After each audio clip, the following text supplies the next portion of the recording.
dumadanas ka ng mga problemang sa tingin mo ay hindi mo na kayang lampasan.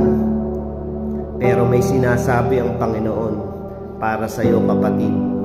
Ang sabi ng Panginoon sa John 13:7, hindi mo nalalaman, hindi mo naiintindihan ang ginagawa ko sa ngayon.